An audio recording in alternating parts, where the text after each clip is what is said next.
C'est fini. Je sors de ma zone. Je sors de ma zone. Je sors de ma zone. Rien ne pourra m'arrêter. Rien ne pourra m'empêcher. C'est ça. Je sors de ma zone. Je sors de ma zone. Sur ma chaîne. En fait, je ne sais pas si vous vous souvenez, je vous avais dit comme quoi que je ne parlerai plus uniquement de livres sur ma chaîne, j'aborderai d'autres sujets qui me tiennent à cœur. Alors aujourd'hui, j'ai décidé de venir partager avec vous mon expérience quand je suis retournée à l'école. Ok, j'ai déjà un bac et j'étais dans une boîte en fait où est-ce qu'il n'y avait pas vraiment, en fait, je voulais plus. Je suis une femme très ambitieuse puis je voulais plus et je trouvais qu'il n'y avait pas vraiment d'opportunité pour moi dans la boîte que j'étais, où est-ce que je travaillais. Donc je me suis dit bon, j'irai à l'école, je ferai ma maîtrise. Ok. J'étais prête. Enfin, je pensais que j'étais prête.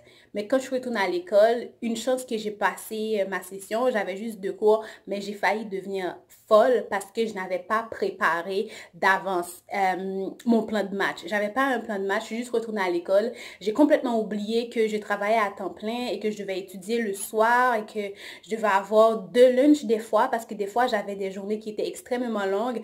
Donc, j'avais beaucoup de crises d'angoisse parce que je n'arrivais pas à gérer mon temps. Et je m'étais fait un plan qui me stressait 4 fois plus. Donc, c'est ça. Donc, je suis venue partager avec vous mes expériences et tout ça. Donc, si vous retournez à l'école, en fait, le clip s'adresse à toutes les personnes qui sont sur le marché du travail puis qui décident de retourner à l'école. C'est juste quelques petits trucs que je partage avec vous. Je ne dis pas que c'est les meilleurs, mais ce sont des trucs qui m'ont aidé cette session vraiment à mieux commencer la session, à être prête physiquement et psychologiquement. Donc, c'est ça, restez branchés. Donc, je vous reviens là-dessus. Ça là, c'est vraiment primordial.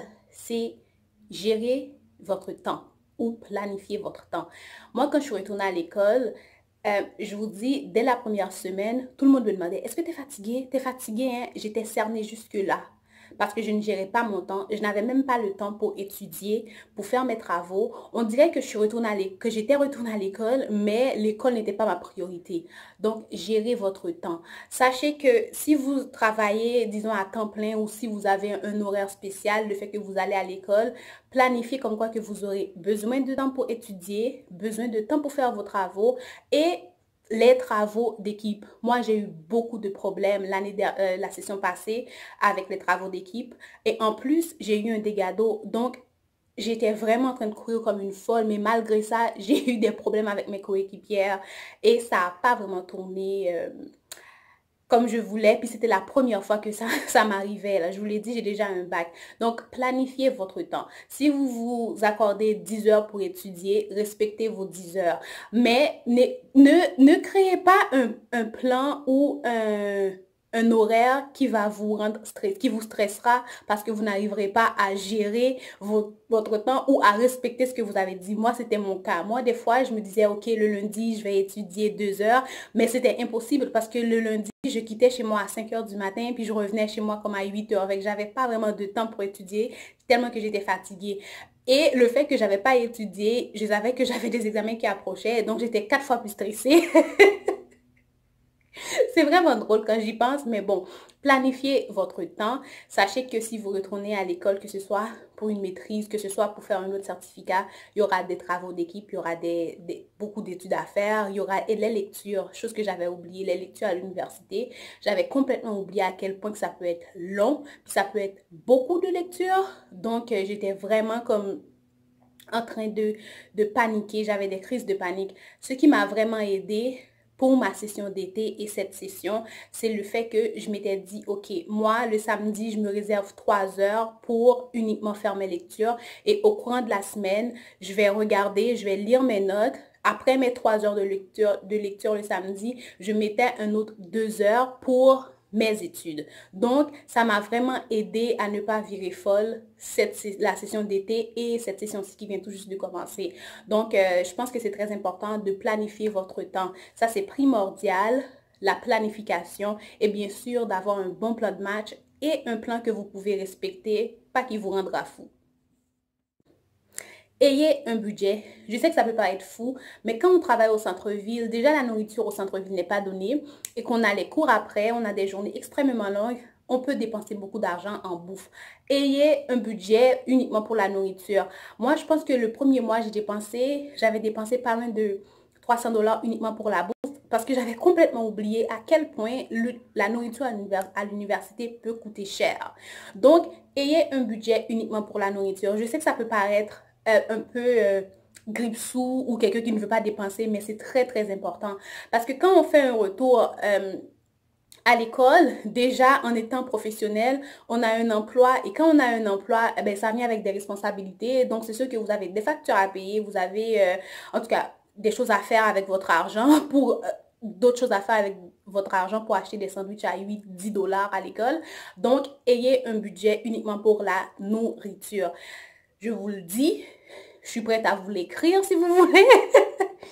Un budget pour la bouffe, c'est extrêmement important parce que sinon, vous allez dépenser des billets et des billets et des billets parce que moi, je vous l'ai dit, ça a vraiment été une claque pour moi parce que quand je faisais mon bac, j'avais souvent mon lunch et quand je faisais mon bac, je ne travaillais pas à temps plein. Donc, j'avais le temps de faire mon lunch à la maison puis bon, j'achetais uniquement un café à l'école. Quand je suis retournée pour faire ma maîtrise, là, je me suis dit, bon, je travaillais à temps plein. Déjà, j'avais même arrivé à l'école, j'avais pas de lunch, j'avais rien. Fallait que je m'achète à manger. Et c'est là que j'ai eu la claque, puis je me suis rendu compte que des fois, tu achetais juste un sandwich, puis ça te coûtait comme 10 $ et quelques. Là, j'ai commencé à faire un budget de nourriture. Je sais, je me répète que ça peut paraître comme quelqu'un qui ne veut pas dépenser son argent, mais c'est pas ça du tout. Moi, je pense que les gens qui font des budgets sont des gens très disciplinés. Donc, ayez un budget uniquement pour la bouffe. OK? Priorisez vos études. Pourquoi je vous le dis? Parce que quand j'ai recommencé à l'école, je faisais tellement de choses en même temps que malgré que je m'étais inscrite pour une session, mes études passaient étaient comme la dernière de mes priorités. Prioriser vos études fera en sorte que vous resterez à l'école, vous trouverez toujours le temps pour étudier ou vous aurez toujours un bon plan de match. Parce que si on retourne à l'école, c'est faisable. C'est faisable de retourner à l'école puis d'être professionnel en même temps, mais c'est mieux quand on les priorise, quand on priorise nos études et quand on a un bon plan de match. Parce que des fois, c'est difficile. Moi, dans mon cas, le fait que je faisais beaucoup de choses en même temps, j'avais plus de temps pour étudier. Fait qu'à la fin, je me demandais, oh, ok, est-ce que j'ai bien fait de retourner à l'école en ce moment-là? Est-ce que j'ai bien fait de faire ci? Est-ce que j'ai bien fait de faire ça? J'avais plein de questions, mais pas de réponse. Donc, j'ai décidé de prioriser mes études. Et pour prioriser mes études, j'ai dû faire des choix un peu difficiles dans ma vie, mais je sais que c'est pour la bonne cause parce que j'ai décidé de faire quelque chose que j'aime et j'ai décidé de poursuivre, mes rêves, disons. Donc, c'est vraiment la meilleure chose à faire. La meilleure chose à faire, c'est vraiment de prioriser vos études et tout ira bien. Tout se passera bien. J'espère que ces quelques conseils vous aideront si vous avez l'intention de retourner à l'école dans un futur proche. Alors, c'est ça. Restez branchés. N'oubliez pas de me donner un bon pouce en l'air si vous avez aimé ce clip. N'hésitez pas à me donner des suggestions parce que, comme je vous l'ai dit, j'en ai juste 3, mais je suis sûre que ça peut toujours s'améliorer. Et n'hésitez pas non plus à vous abonner à ma chaîne, ce qui est très important.